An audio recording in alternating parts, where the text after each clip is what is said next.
Parsons. I am part of the Motus group. I am the Kerridge key loop trainer for IT, and I also look after the DAF check side of the business, amongst other things. I thought I would pass this on to everybody today, as it's been something that I've been looking to do for some time, and I've had several reminders from my family and other people as to regards the need, shall we put it like that, to get myself fit and to lose some weight in the process. And I think it's very, very important, obviously now, for people who work all the time to actually take some time out to relax and to make the most of their spare time. Well, I'm not sure where I begin really, but for many, many years I was out on the road as a consultant working for Keyloop, and as part and parcel of that I would stop at various garages, eating establishments along the road, hotels, and obviously, as one does, one tends to eat or overeat, or in some cases, not myself, but some people did overdrink, and I've suffered with my weight for quite some time. In fact, when I learned to drive was probably when I started putting weight on, which is probably about 17, 18 years of age. And I could quite happily eat for England, and my body was being transformed into what I can only describe as a sumo wrestler.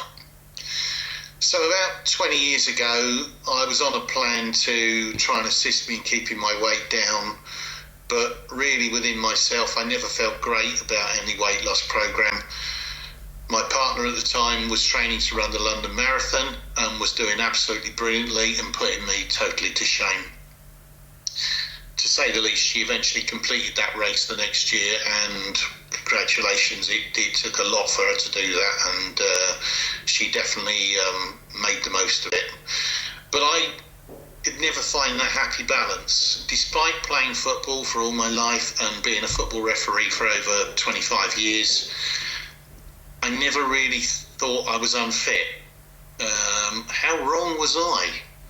And sadly, a couple of years later, after we split up, and as a result then of living on my own and the job hours and being out on the road every day, starting early, finishing late, I would eat whatever I could get hold of, mainly takeaways, fast food, the usual traps that I'm sure we've all been through. And sadly, I put on weight at a very, very vast rate. I denied myself any thoughts that I was okay and that I was still fit because of my football exploits every weekend. But again, how wrong was I? I never really took care of myself during that period, and I survived on all the wrong stuff. As I said, if I stopped to put fuel in the car, I put fuel into me. And I really didn't notice the effect that it was having on my body and also my life in general. I'd always bought clothes that I felt were right, but of course the clothes I bought were getting larger and larger during this time. Then last year, just before Christmas, I was unfortunate enough to contract COVID, as I'm sure a lot of us probably have. But again, I just thought I was very unwell, and I refused to test as I didn't think I'd been in contact with anyone who could have passed on the bug to me. But I really wasn't well for about 3 weeks, and during this time I had a very few difficult conversations with my daughters and my ex-partner about my general health and happiness. My youngest daughter had by this time announced her engagement and her wedding date of October 23, which is getting closer every day. And she challenged me to make sure that I would be at both her wedding in October and also my other daughter's wedding, who'd also announced her engagement, which is due in March next year. So now I had two issues to deal with.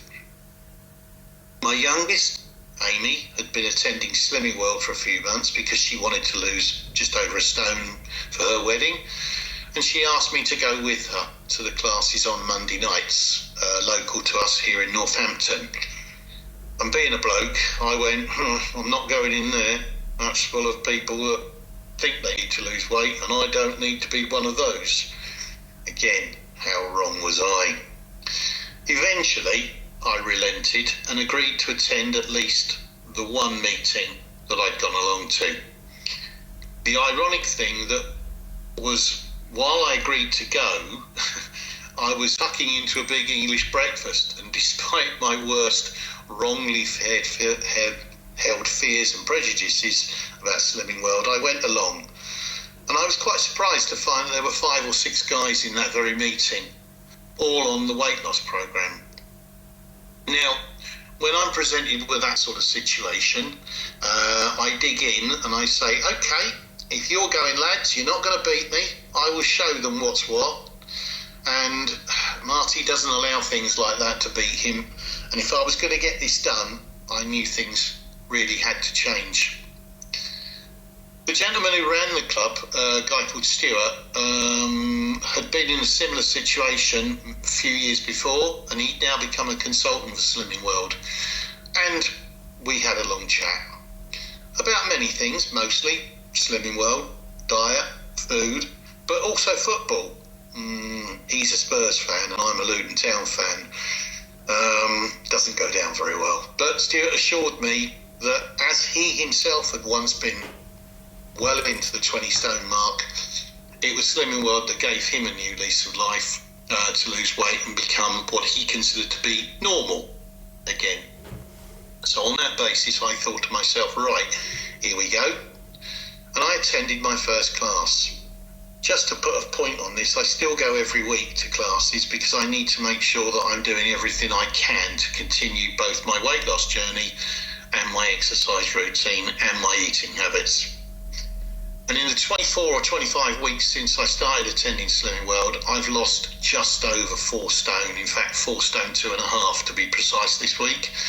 And clothes-wise, I've gone down at least 3, if not 4 sizes. And I've started to get my life back on track. My fitness program to go along with this has been encouraged by my family, and I was given a target by them to reach for the first month, and that was to lose 0.5 stone. Well, I smashed that target and lost 1 stone within 4 weeks. I said to myself that if I was going to get this done, then I needed to show how serious I was about it. The first week at Slimming World, I lost £4, and the second week I lost 7.5. And then I had a couple of weeks where I only lost a couple of pounds each, but each week I'd still continued to lose weight. On the 5th week, however, I put on some weight, nearly £1, and I was like, crikey, this is not good. But I was assured that this was quite normal and it could happen again. I continued to lose the weight successfully for a few weeks. And again, a few weeks later, I gained £1.5, and although this time I was annoyed, I realised that it was expected, and I then started to lose weight again. I used to like, when I was a kid, walking. I used to love walking every weekend or going to school during the day. I used to walk 3 or 4 miles to school on a basis of there were no buses and I had to do something. And I always used to eat sensibly, but as I said earlier on, when I learnt to drive and, you do go out with your mates and stuff, takeaways, Chinese, all that sort of stuff started, really becoming quite prevalent. So now, having started to lose weight, I thought to myself, right, it's time I started doing some walking. So I started out on 3 kilometres a day, and within a couple of weeks, I managed to get that up to 4, and then 5.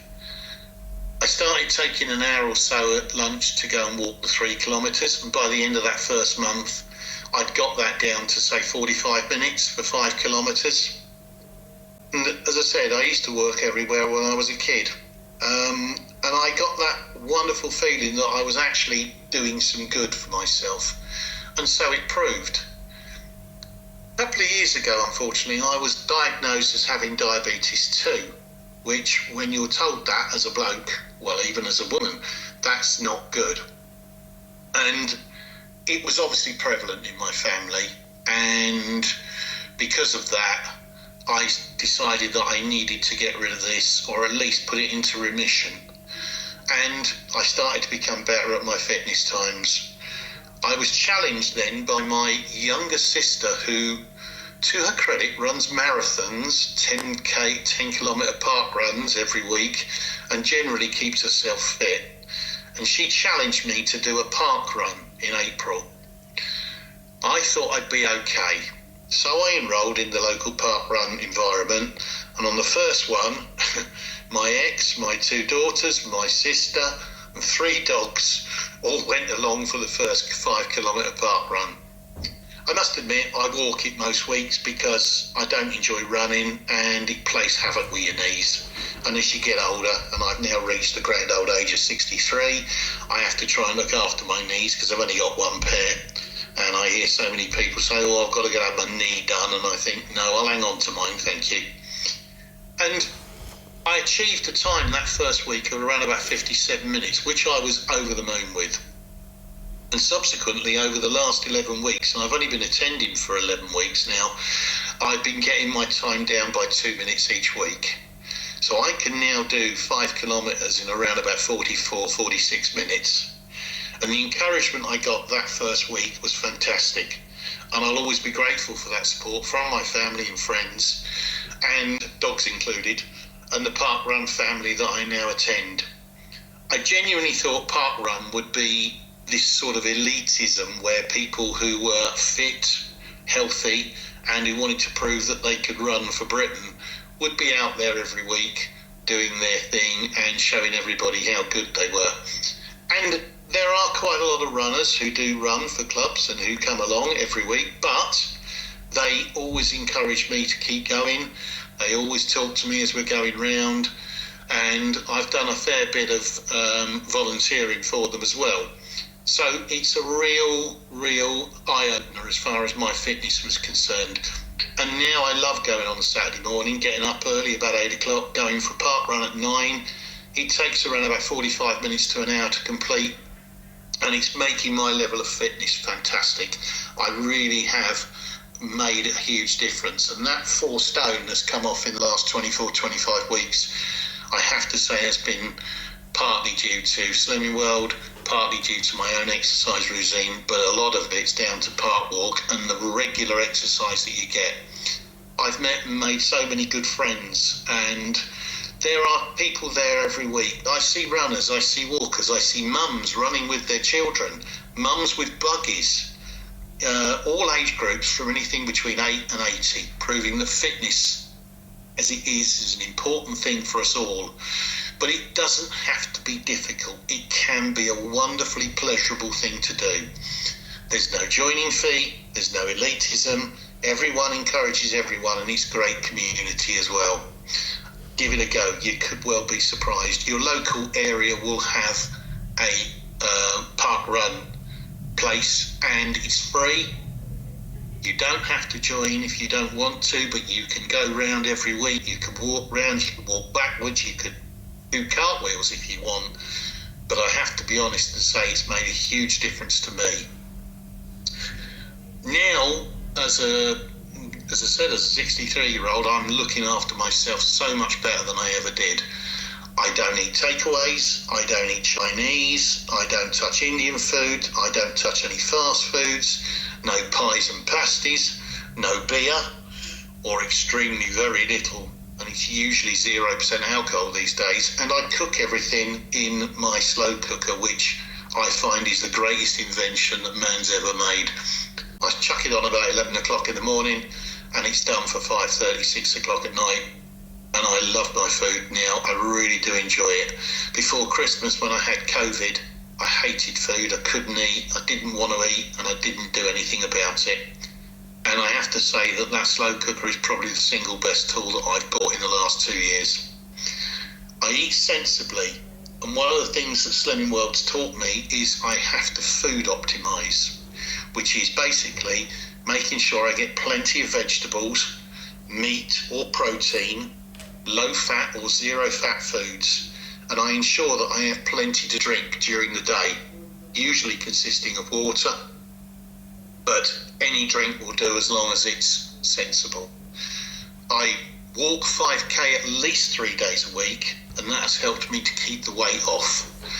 And I certainly do not want to go back to those dark times that I had before. As a benefit and as a process of all of this, and today I have just been to the doctors to get my 3 monthly bloods checked, my blood pressure, which was way out of kilter, I really didn't realise how bad my blood pressure was. That's returned to completely normal level. My cholesterol's better than it ever has been before. My diabetes reading, as part of my fitness program, has dropped from a figure of 90 plus, which is very bad, down to 44, which, according to all the doctors and everything I've read, is just above the normal. They reckon that if you've got a reading of 40, you're pretty much okay. Anything above that, then you could be pre-diabetes or even diabetes 2. My doctor, who I saw this morning, has been amazed at my turnaround in fitness and general health. And as I said earlier, I feel so much better because of the weight loss, and now I have no excuse to avoid anything that comes with me. The lady who did my bloods this morning, she couldn't believe how well I've been doing, and the encouragement I've got from my local surgery has been fantastic. As part of my fitness program, I've been involved with a charity where I've been helping to raise funds for pancreatic cancer. Sadly, I lost a very, very good friend to this horrible disease 18 months ago, and I've recently learned of a lady I used to work with who has also died from this. This and prostate cancer are the two biggest killers in the modern world. And gentlemen, I can only tell you now, you need to go and get yourself checked if you're 50 plus. I have, and so far I'm clear, but I need to get a yearly checkup. It can be as simple as a blood test, or it can be whatever you need it to be with your local surgery. For the charity, I've managed to raise in excess of £700, and my first target was to walk 31 kilometres in 31 days. And as you can imagine, I smashed that target within a week, and in that month of May, I completed over 170 kilometres. And according to my fitness app, I have now completed my journey from London to Portugal. I've currently exceeded 600 kilometres, and I'm continuing this until I reach my desired weight. And talking of weight, I've got about a stone to lose, but I'm not going to stop there. I'm going to keep going, and even when I do reach my target, I will be very happy to keep going. And every stone that I lose, or every half a stone that I lose, becomes a significant milestone for me. This might sound really funny and really silly, but twice now at Slimming World on a Monday night, I've been made Slimmer of the Month, which to me is fantastic.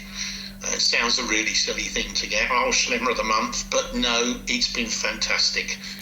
And Slimmer of the Week has been something that I've been getting hold of certificates and praise for, and I get nothing but praise from the organisers of Slimming World and also those people around me who I know. I'm doing a charity walk on the 15th of this month where I'm going to be walking 10 miles, probably over that weekend, July 14th to 16th. And if anybody in the group or company wishes to sponsor me, they can through my Facebook page. I can post up there. There is a link on my Facebook profile page. So please, if you feel like you want to do something that you can do, a small donation or however you want to do it would be fantastic. My aim is to raise £200. I'm about 3/4 the way through that at the moment, but we're doing very well. And I know the charity is benefiting from it. What I'm trying to do now at my age is concentrate on probably the next 2 years of my life and ensuring that I'm as fit as possible to do both my job and to live my life in as good a way as possible. For anyone out there who is thinking of getting fit or even thinking it's too late, well, I can assure you it's never too late. I'm testament to the fact that at any age you can start, any age you can continue, and any age you can carry on. As I said, Park Walk on Saturday, and at Slimming World we get people between the ages of 8 and 80, and it's fantastic that people really want to try and do something about their lives. And I think that in one way COVID has been responsible for the increase in a number of people that I see every day now out there looking after themselves and getting better. The pressures of modern life we all take as being part and parcel of every day, but it's important that we start to take care of ourselves as positively as possible. I'm going to be looking forward to, well, hopefully enjoying impending retirement at some point. Yeah, I don't have grandchildren, but that's likely to come in the next couple of years, I'm sure. And for that reason, I want to be as fit as possible and enjoy that time with them as much as possible. Yes, I've worked hard to do this, and yes, it hasn't been easy, but I'm determined to continue my journey and to make the most of what I can for myself and for my family. If I've got an overall message at the end of this podcast to tell anybody or to say to anybody, I think it's this. And I use this as my mantra basically every day before I go out for my lunchtime walk. I say to myself, right, come on, it's time to get out, get fit, and get living. And if I pass that single message on to everybody, make the most of your life. We only get one chance, and we've got to make the most of it. So get out, get yourselves fit, and get living. Thanks for listening.